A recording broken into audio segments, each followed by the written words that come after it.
दर्दा दर्द देलेवा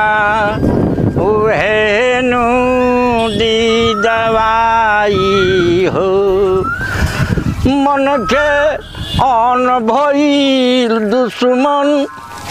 महुर लागे मलाई जूता में बाटा के लोहा में टाटा के मरद में नाटा के बात कुछ और बा। टंका बाबा का बाबू आज बड़ा टंटनात कहाँ के तैयारी कैले बड़ो मन हमारो भीतर से जान जी है जे गरहु आइले बा। बैठो बैठो बाड़ा है घड़ी खिलोल जात रो का बात बपणी तैनिया ढेर मानतिया का उ ना पड़ी चाइन माने लिनु कि हमार मन भीतरी से फफाए लागे। अरे मर्दे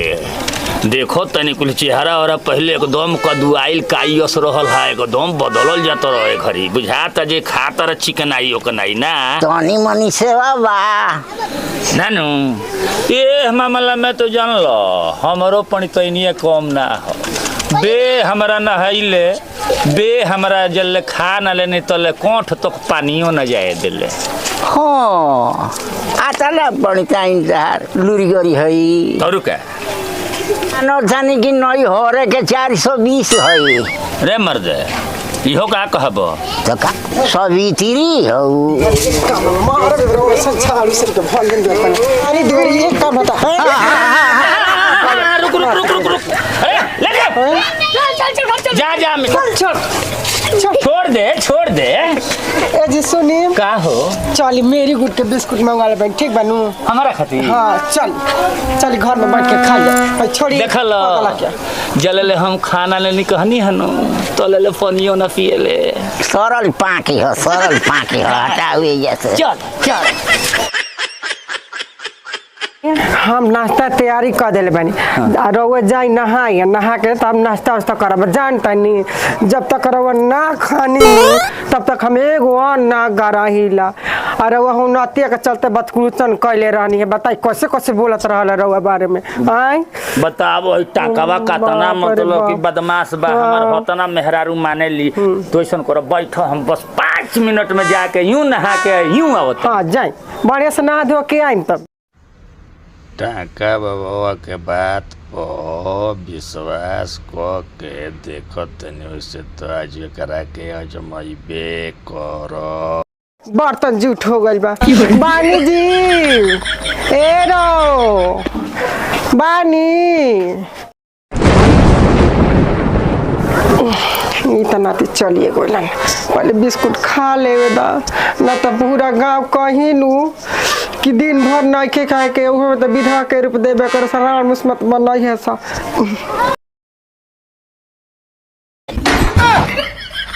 आयो मां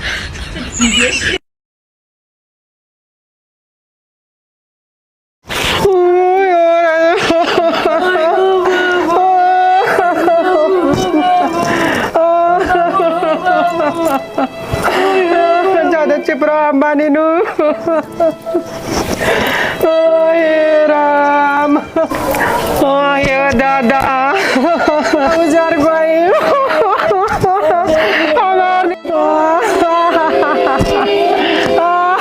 अरे का भइल रे का हो गई आय अरे बाजी अरे का हो गई रे वो के चल गई नी कहाँ ऊपर आज दादा अब के हमारा जोरे बातचीत कैलो सारी बरले जवानी में विधवा बना देनी हे भगवान ई का कैलो सुनी ना 2-4 गो आदमी बटोर के जाए तनी निकालो कल के थी करी अरे चलो सो हो दूर गई चलो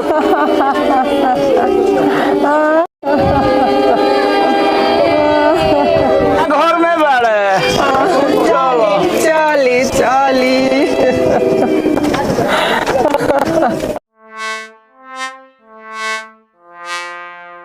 चलो उठाई जा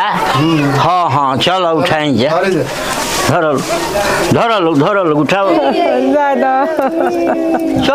चलो सो पड़चे न गई बेले चलो सो हम बानी नु चकवाड़िया में ले रे टांगी है काटी कमाड़ी के ले टांगी काट आ रुकी